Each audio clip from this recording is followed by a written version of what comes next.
Hello there guys, Aaron Charner here for Forever Football, your Doncaster Rovers content. It's another DRFC Daily Reports. Massive stories to talk about today. Gomes, update on him, on his injury process. Obviously he's one of the players that's now been revealed to have contracted COVID-19. He's recovering from that. That's why he wasn't in the squad against Blackburn.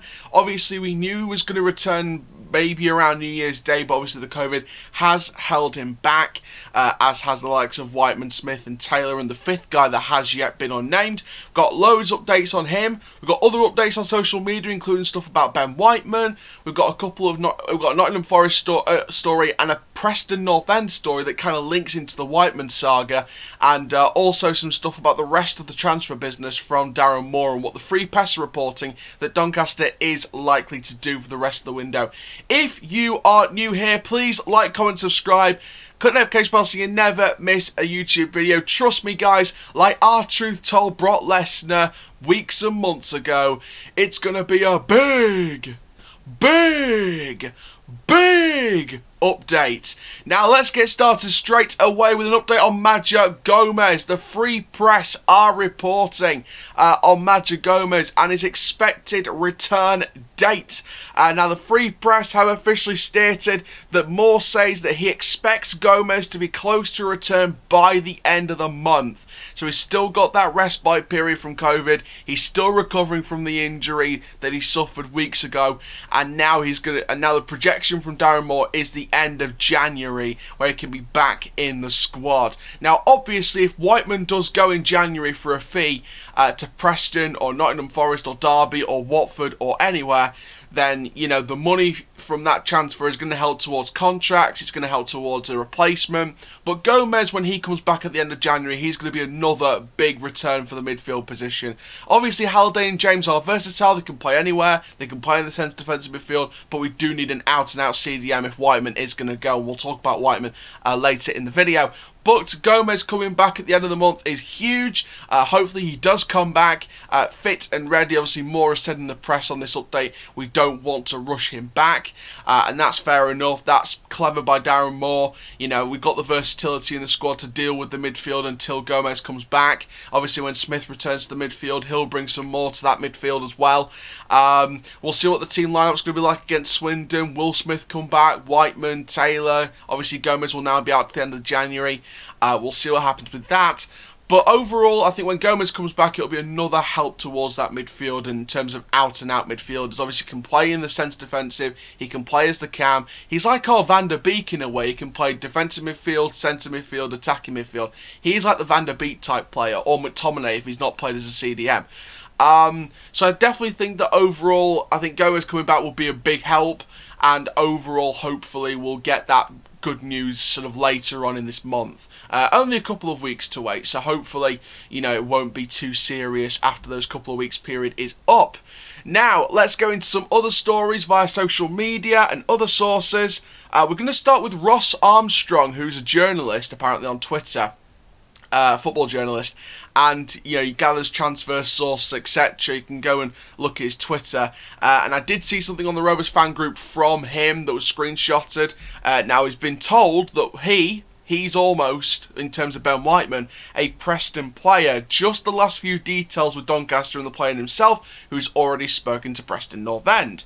Now there is a couple of things that links Nottingham Forest and Preston within this story, which we'll talk about in a little bit. But overall, I think that from this story, he's basically saying that talks have been going on between Whiteman, Donny and Preston, and Whiteman is expected to be announced as a Preston player in the next few days probably. Just sorting out the last few details here and there. Now, of course, this is a very confusing saga because, of course, Darren Moore has insisted this is just COVID precaution that he's been out. But, of course, there was the exclusive report from the Free Press that we reported in the last video that Ben Whiteman was not playing in the squad also because his head was turned by Championship interest, whether that was Preston, Nottingham Forest, Derby, QPR, Watford, anyone. There is that interest still there from a load of Championship clubs. And you know what? I think nearly every Rovers fan is sort of resigning to the fact now that, Whiteman may not be a Rovers player by the end of January. And you know what?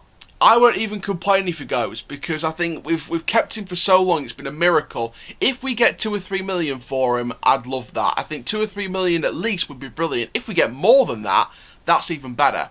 Now, how does it link with Forest and Preston's stories? Well, Ross Armstrong is also reporting on both club's point of view that Nottingham Forest are more interested in Josh Sheehan from Newport County down in League 2, so maybe that excludes Nottingham Forest from the deal. But one thing that sort of pushes Preston towards this deal rather than away from this deal is that he's reporting that Ben Pearson at Preston, he's been offered a brand new contract a few weeks ago, but still hasn't signed it, so he's considering his options elsewhere. There's been a couple of clubs mentioned, Celtic and Rangers. Obviously, Ross Armstrong's a Scottish journalist, so obviously, you know, he's going to be a fan of either Celtic or Rangers. I think he's a Rangers fan, so we'll go with that.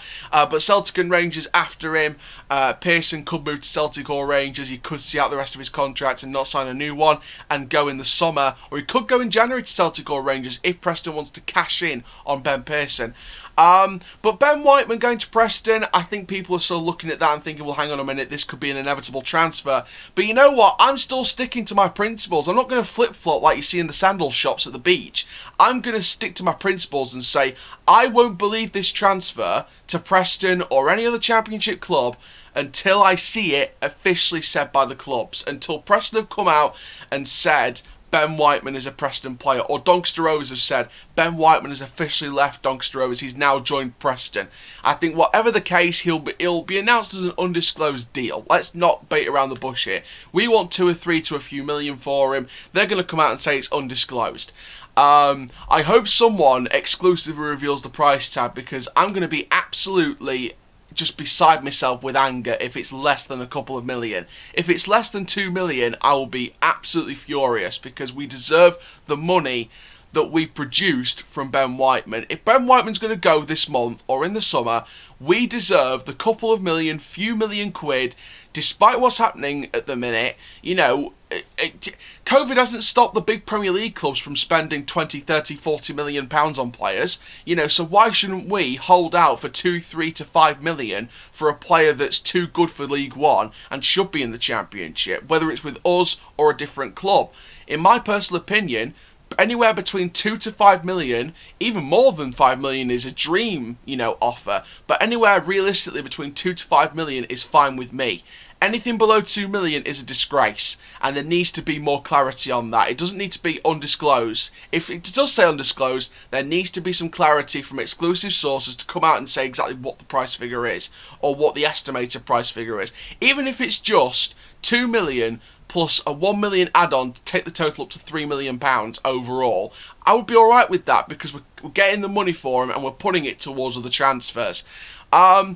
Do I want Ben Whiteman to leave the club? Absolutely not, because I think he's been a crucial part of our promotion chase this season into the Championship, to play against the likes of Watford and maybe Bournemouth and Reading and Blackburn and Bristol City and QPR and people like that on a daily basis. He's been crucial to getting us to that stage. I mean, look at the relegation zone in the Premier League as well. If we go up to the Championship this season, at the minute, I think the relegation zone is like, what, Sheffield United, West Brom and Fulham, or I think Burnley's in there in the mix as well. The likes of Burnley, Brighton, even Arsenal could still be in the mix for all we know. But, you know, realistically, I think the likes of Brighton, Burnley, Fulham, West Brom and Sheffield United are the ones that are sort of closer to the relegation zone than the likes of Wolves, Leeds, Crystal Palace, Newcastle, Arsenal. Newcastle could still be in a relegation race, you never know. It'd be nice to face Newcastle next season. But, you know, thinking about it, Whiteman has been a big sort of usage in getting us to that promotion race. He's been a big part of the squad that's got us here. There are other factors, of course, the rest of the squad, the training staff, the people in development, the player recruitment, the board, the manager, you know, having to work with what we've had. Once we get promoted to the Championship, everything at this club's going to change. We're going to get our under-23s back up, in my opinion. We are going to get an under-23 squad, in my opinion. We're going to bring in some new transfers. We're going to talk about transfers in a bit on this show. But I'll tell you something now. Once we get promoted and we've got the money from Whiteman, if he is going to go, and we sort of plus that with the promotion money and the FA Cup money. Don't forget, watch along coming this evening because, of course, the FA Cup draw will happen. So stay tuned tonight before the draw starts. I'll probably start it at 6:45. I'll probably start the live stream at 6:45 tonight. So you guys can sort of put your thoughts in as to who are going to draw in the FA Cup. But plus the FA Cup money with the promotion money and the money for Whiteman possibly in January, that's a lot of money going into next season, especially if we could bring in the likes of Josh Sims, and I'll speak about him in a bit, and bring in some more transfers. Speaking of more transfers, that's it on Ben Whiteman for now. Obviously, you can share your thoughts in the comments down below on Ben Whiteman's saga, but in my opinion, if he is going to go, then best of luck to him. He deserves the best in life. He's done this club well. He's done the best for this club. You know, you've got Watford fans coming out and saying, I want this man. I don't care how much it is, I want this man. You've got Watford fans, Watford, that are chasing back to the Premier League, wanting Ben Whiteman at their club. And you've got Nottingham Forest, and of course they're linked to a West Brom player, in Kravinovic, I think that's how it's pronounced. And they want Whiteman over Kravinovic. They want Whiteman instead of Kravinovic, instead of getting both. I mean, that's just levels into it. So, you know, that's it for Ben Whiteman for now. Obviously, we'll keep you updated in future days and weeks when we get more news on the situation.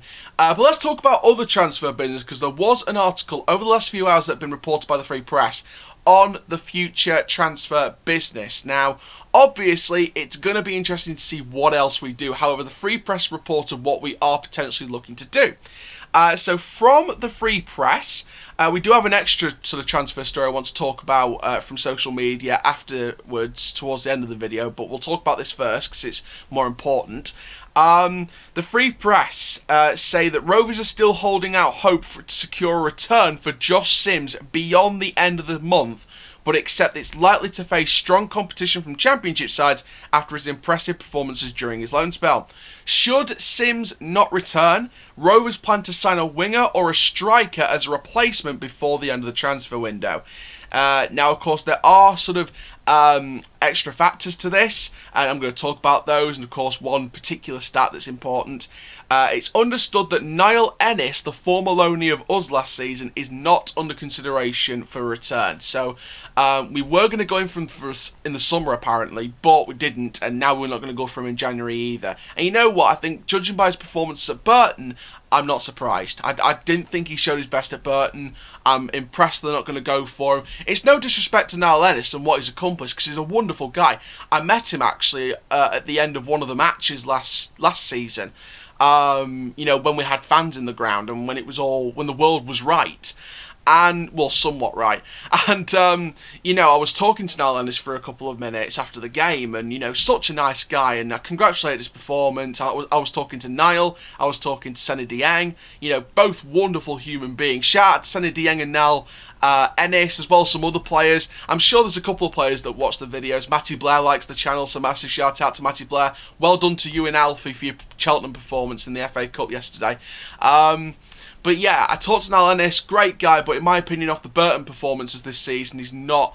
I don't think we should be signing him. So I think, you know, fair play, getting back in the Wolves setup, the academy setup at Wolves, getting back training, getting back developing, and maybe you could have a shot like Jacob Ramsey at Aston Villa, give him a shot at the Wolves first team. But I don't think he was right this January. But the major statement is the end of the report, and it's this, and I want you to listen very carefully to this. Replacing a player as important to the side as Whiteman will be on boss Darren Moore's agenda if he's to leave before the end of the window. Beyond the potential scenario with Whiteman and the issue of Sims or a replacement, further business from Rovers is unlikely. And you know what? I think some players will be saying, oh, why aren't we bringing more bodies just in case we get more injuries? Where? Where's Wally? You know, I think Wally's just staring at us on social media. I think this January window is the right window. In terms of, I think we will do the right business. Whether Whiteman goes or not, we're still bringing in Sims or a replacement, a winger or a striker. You know what, in my opinion, I think we should be going for a striker. I think we've got Lakilo, we've got Simios now, we've got Taylor. Yes, Tulloch's gone back to West Brom, who can play as a winger. I'd like to see someone who can play striker and winger like a Rayan Tulloch. I'd like to see someone like that come back into this club with that versatility as a striker and a winger. And I'm sure Darren Moore will look at both. So if Whiteman goes, it's either Sims and a CDM replacement, or a CDM and a different winger / striker, or someone who can play in both positions. And you know what? I'd be happy with that. I think more attacking threats and a like-for-like replacement for Ben Whiteman. Maybe, I know he's been scouted by, Rangers and Celtic, but maybe we get Ben Pearson on a contract for next season, which could be, I don't think people would want that, but you know what? It's a Championship guy. If we get promoted to the Championship, we give him first team football. Another player, I spoke about it in this video that Nottingham Forest are interested in, Sheehan from Newport County. We picked up League 2 gems left, right and centre, Brad Halliday being one of the more recent ones. And if Sheehan's been scouted by Nottingham Forest from Newport County, we should be looking at this guy. And on the Josh Sims thing, by the way, I know I said that another winger and a striker would be nice. I'm going to say straight away, though, if we have the chance to beat Championship interest and get Josh Sims on an extended deal, take it. Just take it. No, don't say no deal, Noel Edmonds. Say deal. Take it and leave it. Take the money and run. I would get Josh Sims in this team any day of the flipping week if we had the opportunity. And Sims came out, and I've said this numerous times, Sims came out and said he 100% wants to stay. He's playing very, very, very regular football. He wants to stay. And that should be enough to talk to Southampton, get the contract on the table, whether it's before or after the Whiteman sale. If we sell Whiteman, you now have the money to buy Sims now. As soon as Whiteman goes, if he is going, but if he is going, if he isn't going, that's another debate. But if Whiteman ends up going in the next few days to Preston for a few million, for 2, 3 to 5 million, you've got the money there to go into Southampton's office and say, right, I want to put 1 million on the table for Josh Sims. Pay it, leave it, done, dusted. And then on a 2-3 year deal, at least, maybe an extension, maybe 2 years and an extensional year, Josh Sims is our player. No one can touch him. He's our player. And that's the right player we need for the Championship, because he's Championship quality, Premier League quality even. And, obviously we do face stiff competition from the likes of QPR. Of course, Asay Samuel, is he going to leave in January? We don't know. And if he does, Sims is one of their main targets, I'm sure. Dylan Levitt's another one of their targets as well, but obviously that's a different debate for a QPR fan channel. But you know what? I do think that Josh Sims will want to come to Rovers. He wants to stay. And you know what? I think we've got the recruitment team available to do what we've done in the past, and that's convince bigger teams to have it our way. Let's convince Southampton to give us Sims till the end of this season, and then pay the money and get him on a free in the summer. Just pay the wage money. Get him for a free in the summer. And you know what? I think we can convince Southampton to do that. Southampton wants to cash in on the guy. I want to see him stay beyond this season, beyond this month, and see him stay to the end of the season at least, because I think he is crucial to our positions. And, he said he's back on the 16th of January. He recovers, hopefully, on the 16th of January. If we can keep him beyond January, we've got a player on our hands to the end of the season. And we've got him back in a couple of games' time. That's so important. So important, because the quality he's got, I hope this injury does not play on his mind and affect him in some way, shape or form, because he doesn't deserve that. So it's definitely interesting. So from the Free Press, it's reported that it is going to be a winger / striker replacement, or it will be Josh Sims till the end of the season at least, or on a permanent deal, and maybe a Whiteman scenario. Apart from that, no more business. No more transfer business. Apart from, of course, new contracts. Now, this is the other debate. Now, they didn't mention this in the reports in the last 24 hours, but I want to see us give new contracts to players. And obviously the likes of Brad Halliday are out of contract, John Taylor's out of contract, there's future stars out of contract as well, Ben Blythe, AJ Greaves. I saw something on an EFL Hub on Twitter, which, to be honest, is not the most reliable of sources, that two League Two sides want AJ Greaves on a loan deal. At this point, I'm just saying, Greaves, you've been wonderful for the youth, but I think you need more experience elsewhere. whether this turns into another Max Waters situation where we miss out on a potential young talent, whether he goes to Bradford or Scunthorpe or somewhere else, we'll have to see what happens there. But I think overall, I think that hopefully we sort of operate these contract situations in the right way. And I did mention one last story that I was going to talk about, and it's from Ross Armstrong again. It was mentioned in the EFL Hub, but Ross Armstrong said this as well. And it's come from the fact that both us and Portsmouth want Rangers left-back Calvin Bassey on loan, probably to the end of the season. We've got Amos, we've got Reece James. Do we need another left-back? No, we don't. But there we go, guys. Thank you very, very much. A quick one there. But no, honestly, just joking aside, I think that Calvin Bassey is a lovely guy. I'm sure he's a lovely, lovely guy. But I think in that position, we are just doing just fine. We're doing just fine. And if Reece James needs to play in the midfield, we've got Cameron John to play at left back as well. We've got Danny Amos. We don't need any more at this stage. But there we go. So thank you very much, guys, for watching a jam-packed DRFC Daily Reports. We'll see you guys this evening for the FA Cup live draw watch-along. And for now, guys, I'm Aaron Chandler from Forever Football, and that, my friends, is full time. Rovers till I die. Rovers till I die!